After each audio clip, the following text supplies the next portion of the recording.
What is up, YouTube, and welcome to Good Afternoon Baseball, I guess. I wasn't able to make this video before work today, obviously, because I was at the Blue Jays-Angels game last night, which was an amazing game. It was so nice to see the Angels in person for the first time in over, I want to say 2 years almost. Last time I saw an Angels game was when Shohei Ohtani hit for the cycle in Tampa Bay. So I want to say that was like middle of 2019, something like that. Anyways, great game last night. We'll talk about it in just a second. I do have a little mini vlog that I'm probably going to release later on.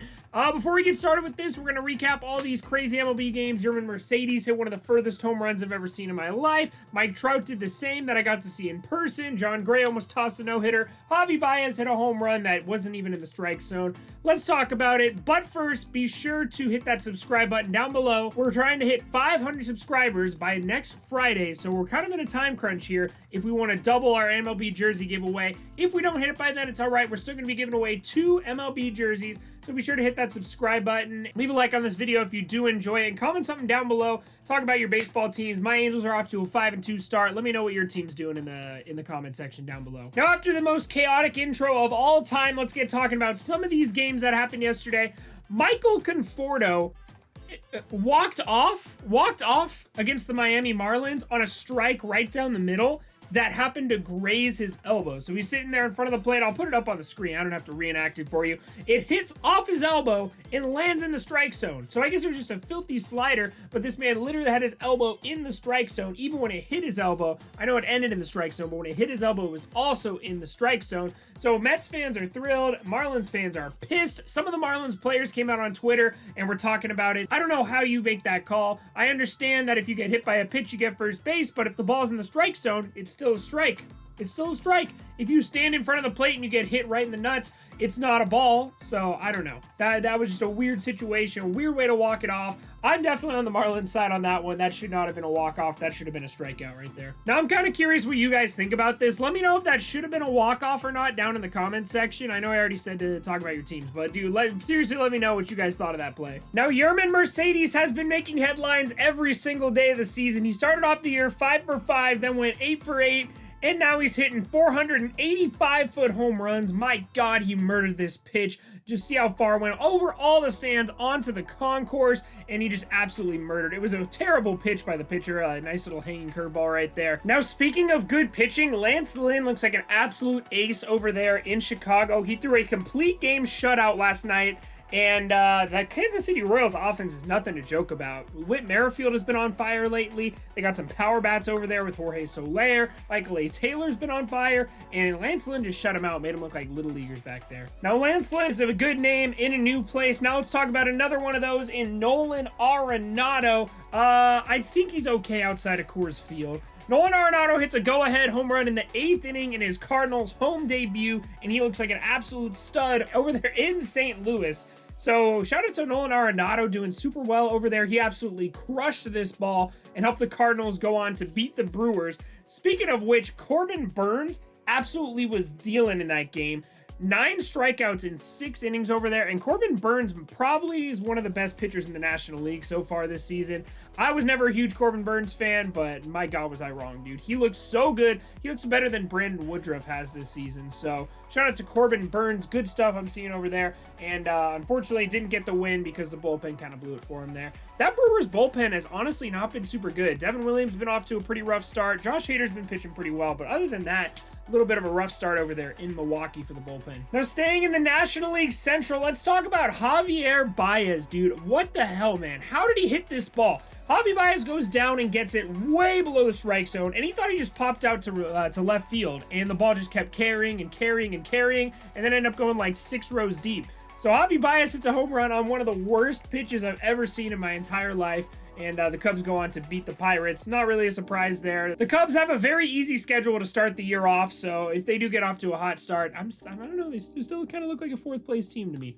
Just saying. Now let's stay in the Central, but move on over to the American League. We have the Twins going up against the Seattle Mariners. Byron Buxton hits another home run. This dude is crazy good this year. I'm really excited for him. I have him on one of my fantasy teams. He honestly could be an MVP candidate. He looks like it right now. And then unfortunately, we did get news from the Seattle Mariners that James Paxton is probably going to be having Tommy John surgery. So he's going to be out the rest of the season, which is huge for the Mariners. That was their biggest offseason acquisition this year. It is pretty good. It really just shows that they're going to be so much better in the future, though, because he'll be really good. Paxton will be good next year. Ken Giles comes back next year. You'll have a full season of Kelenic next year, a full season of Julio Rodriguez probably. So the Mariners are really looking into 2022 right now, and James Paxton just kind of adds to that cause of showing that the Mariners will be a good team in 2022. Maybe not so much this year, though. But the Twins do go on to absolutely murder the Mariners after a few rain delays over there in Minnesota. I don't know why Minnesota doesn't have a dome stadium. It seems kind of weird and stupid, but whatever.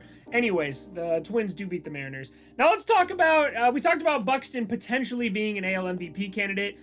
I think we all know who the favorite to win MLB, to win American League MVP would be. Of course, Michael Nelson Trout. Now, I was at this Blue Jays-Angels game last night. It went into extra innings. It was a super late night, which is why I couldn't get this video out to you guys sooner. But my God, did Mike Trout impress me last night. Dude, 3 for his first 3. He was a triple away from the cycle. He almost had it, but look at this damn home run he hit off of Ross Stripling, Angels legend. He absolutely murders an up and in fastball, and that shit, literally the camera couldn't find it. You see, it literally disappears. Neither of the camera angles that they had could find this baseball. I'll go out and say it went about 30 yards or so over the fence, and it actually hit an elementary school across the street. So, yeah, it was the first game played in Dunedin, Florida, something like that, at the Blue Jays spring training facility in TD Ballpark. Vladimir Guerrero Jr. was the first one to hit a home run over there. Mike Trout, of course, would have been the second. And honestly, it was a really interesting feel over there. There was very small, hardly any seating available. They have cardboard cutouts in the seats as well. So it was kind of a weird vibe over there, but I still loved it. It was so good seeing my Angels play out there. David Fletcher was super clutch in this game with the RBI to go ahead in the 11th inning. And honestly, the Blue Jays just don't look good offensively. They got shut down by Steve Cishek. They got shut down by Junior Guerrera, and then they got shut down by Raisel Iglesias. Even Griffin Canning, after his first inning, looked really good against them. So the Blue Jays are having some problems offensively. I do want to give a shout out to one more player, and that is Randall Grichik. Randall Grichik was the guy drafted one spot before Mike Trout by the Angels, and he went over to the St. Louis Cardinals on the David Freese trade, I believe. Yeah, Randall Grichik looks like he's really fighting for a roster spot with George Springer gone. At the very least, he'll be a really good trade candidate at the end of the year for the Blue Jays, or towards the trade deadline, sorry. So the Angels go on to beat the Blue Jays in extra innings. The Angels go to 5-2, and arguably the most exciting team to watch in baseball. If you guys haven't watched an Angels game, obviously I'm extremely biased, but my God, dude, they are so fun to watch. They're so fun to watch. They're never out of any ball game, no matter how high the score gets on them. Definitely recommend watching an Angels game. Now, also in the AL West, the only team that's really holding a candle to the Angels right now, the Houston Astros. They look so good right now, dude. They put up a huge amount of home runs against the A's yesterday. Yordan Alvarez goes deep. Carlos Correa starts off the scoring with a home run of his own. And yeah, the poor A's, man. The poor A's. They start the year against the Astros, who are super hot right now, and then they had to play the Dodgers, and now they're back in Minute Maid against the Astros again. That really sucks, dude. That really sucks. Kind of like how easy the Cubs schedule is. That's how hard the A's schedule is. So it really sucks for A's fans right now, but it does look good for Yordan Alvarez fantasy owners and Carlos Correa fantasy owners like myself.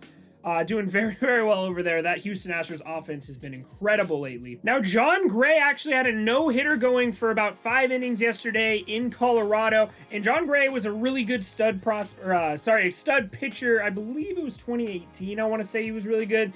Something like that. You guys can correct me in the comments. I'm probably wrong there. But John Gray looked really good in his first start this year, and he looked really good last night. In 6 2/3 innings, he allowed 2 hits, 1 run, 4 walks, and 5 strikeouts. So really good outing there for John Gray, and that Colorado Rockies offense has been doing pretty well too. So Colorado Rockies are honestly impressing me a lot more than I expected them to. Now, in the last game I do want to talk about it is one last stud pitching performance. Eduardo Rodriguez was a stud pitcher for the Red Sox. The last time he pitched was 2019. So this was his first start since then, and he started off a little rocky. He allowed a home run, a 2-run homer to Ryan Mountcastle, potential AL Rookie of the Year candidate over there in Baltimore. But after that, honestly, he ended up giving up 3 runs in the first, and he had a really good outing after that. Going 5 innings, allowing 4 hits, 3 earned runs, and 7 strikeouts. So good for him. No walks, by the way. I don't think I mentioned that. So Eduardo Rodriguez, he had COVID last year, and it kind of messed with him a little bit. And honestly, they weren't sure if he was going to pitch this year or if he was going to be any good when he did come back.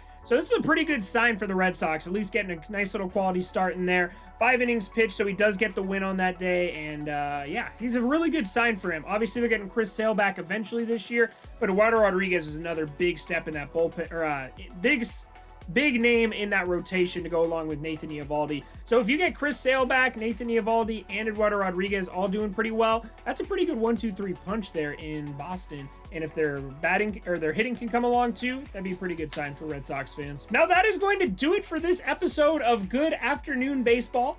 It sounds weird. Anyways, thank you guys so much for watching. Like I said, if you did enjoy the video, be sure to leave a like below. Thank you for watching all the way through, and I will see you guys all tomorrow morning. You have a great rest of your night.